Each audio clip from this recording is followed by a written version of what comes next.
we'll put 2020 on pause. It not exist.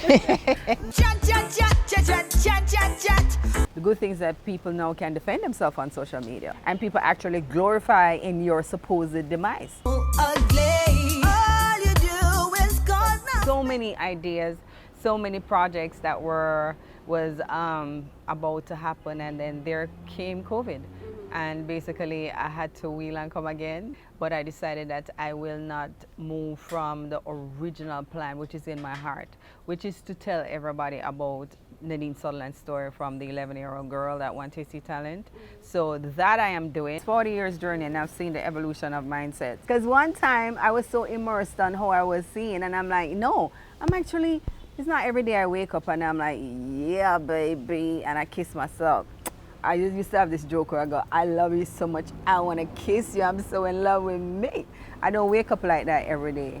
There are days that I wake up and I feel very wounded, and and I have to work my way into feeling good. But I'm a lot healthier in my headspace in terms of aging is a wonderful thing, because you build a relationship with yourself and you get to see yourself. If you are brave enough, you get to see who you are. We have to look at the aging paradigm back in the days to the aging paradigm now. You have J-Lo who is 51. You have a lot of women in their 40s and 50s that are hot mamas. And they love being 40s and 50s, and they don't, like me, I don't want to be 20. I am so okay with my age. Sometimes people are like, I will not allow anybody to tell me not to say my age. And people have done it. I'm like, then if you Google me, you see Nadine Sutherland 1968. Why am I hiding my age, dude? So it's not like a time that women want to, because people are exercising, they're eating right, they're taking care of themselves. You can wear the sexy clothes. I do not support being a mama young gal, because that's desperation. I do not support being a mama young gal. I do not like an Asian woman who comes across as desperate. There's something that is so tacky. That is tackiness to me. But it's when an Asian woman looks good and take care of herself and carry herself with that kind of pride and just loving her space, loving the wisdom it has taught her, don't want to be anything else. That's sexy to me. Can't sing about it. Yeah. I look back and I reflect, because everything has helped me to be the woman that I am.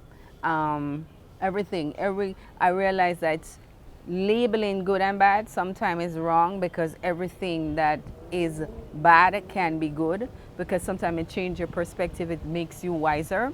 At least know the good things that people now can defend themselves on social media. Rumors could just assimilate through the atmosphere and disseminate through the sphere, and you can defend yourself, and people actually glorify in your supposed demise. So I think you're just seeing who people are, because they have a channel to express some of the stuff that happened to me after I got through my bitter stage. I have been bitter. Why?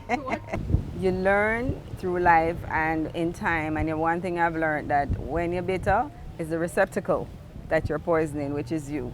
So I've learned to own bitterness, because you have to go through the stage of anger, you have to go through other stages, but realize that it's not something that you want to keep. So you try to just get rid of it quickly as possible and move on, because you move lighter through the world. And honey child, you move prettier too, You just a chat, chat, chat, chat, chat, chat, chat, chat.